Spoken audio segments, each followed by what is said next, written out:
часа и 15 минути. От училище в квартал Илинден постъпва тревожен сигнал за помощ на телефон 112. В двора на училището има сбиване, с което охраната не може да се справи.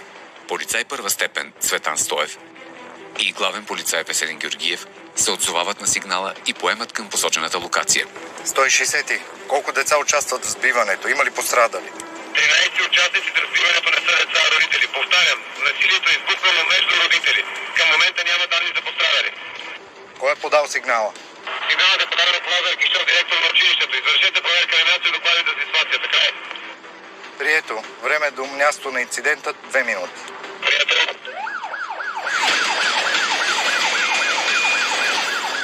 Минути по-късно двамата полицаи са на посочения адрес, където са посрещнати от разтревожения директор на училището.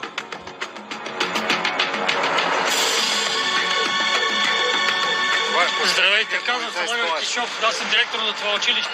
Двама души се бият вътре. Те са бащи на 2 деца от нашите 8-ми клас. Аз подадах сигнала, да. Опитах се да ги успокоя, обаче не можах, затова бях принуден да повикам полиция. Ето ги там. Просто не мога да ги разправя. Спрете! Полиция! Полиция, спрете! Спрете! Полиция! Полиция! Приятно! Ръцете го, вре! Разкръчи се! Аз се разкръчи. Имате ли оръжие? Сигурен ли сте? Чи се. Документи за проверка. Имам, да. Скарай. Дай лично. Стейте на дървото. Добре, ще провериш. Не мърдай. Какъв е проблем? Какво се случва? То психопат, нападаме. Съм казал.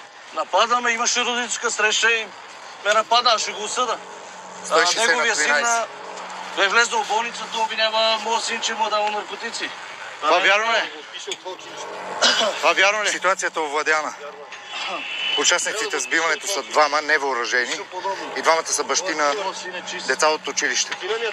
Единият е с повърхностна рана на устната и 2 се намират в двора на училището. Може ли да проверим егенетата им? За съжаление, сигналите за агресия в училище не са никак малко. Възрастовата граница пада все повече и повече. Но за първи път ни се налага да разтърваваме родители. И най-вероятно на моя син са му потвърдили нещо дилърите и така. Набедили са го и него. А сигурен ли сте, че е подхвърлено? Сигурен съм, убеден съм.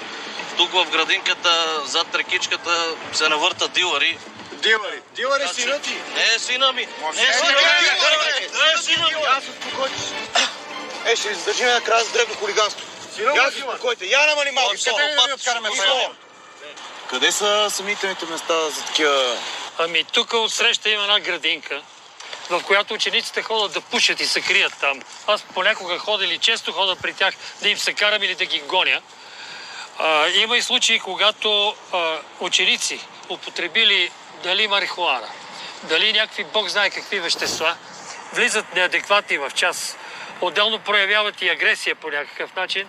Ясно, добре. И моля за вашето моля да направим тогава една справка за учениците, които са хващани с някакво наркотично вещество. Ще поискаме една такава справка. Ние също може да съдействаме, ако желаете. Вие сега тук ще стоите. Сега оставате тук, приберете се, говорете с децата. Съдействие ще ви Ако имате някаква информация, ще ви вземем сега и контактите, да може да свържете с нас, ние да си свършим работа. Това е наша работа. Ще огледаме района около училището. Утре ще разговаряме с децата, които са задържани за притежание на наркотици. Надяваме се, че това ще ни доведе и до пасьорите. Да разчитам, че всичко сме се разбрали. Няма да се налага да идваме втори път, нали? Няма. След като успяват да успокоят 2 родители и да се убедят, че повече пререкания между тях няма да има, патрулиращите получават ценна информация от директора на училището, който им показва районите, в които охраната е забелязала съмнителни субекти.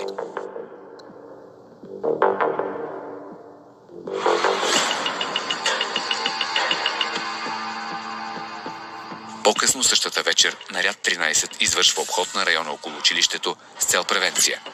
Информацията, подадена от директора и допълнена от 2 родители, е твърде обща и 2 полицаи се нуждаят от по-подробен оглед на локацията. В такива случаи оглеждаме за хора, които се движат безцелно или си личи, че чакат някого. И дилърите и клиентите обикновено са нервни преди сделка. Най-често това ги издава. Виж го. Много съмнително място за музикант. Точно път тук. Провериме. изчакайте! Господин полиция, стойте на място. Какво, господин полицай? Какво правите? Изкарвам някой лев. Здравейте. Ако обичате документите за проверка. Да. Главен полицай Георгиев и полицай Стоев. Да, няма проблем. Секунда само. Стане инструмента, че тежък ден. Често ли свирите тук? Да, почти всеки ден. Заповядайте. Има ли достатъчно минувачи? Да, може да се каже. Може ли да погледнем разрешителното ви? 160-13. Разрешително, за да свирите. Слушам 13.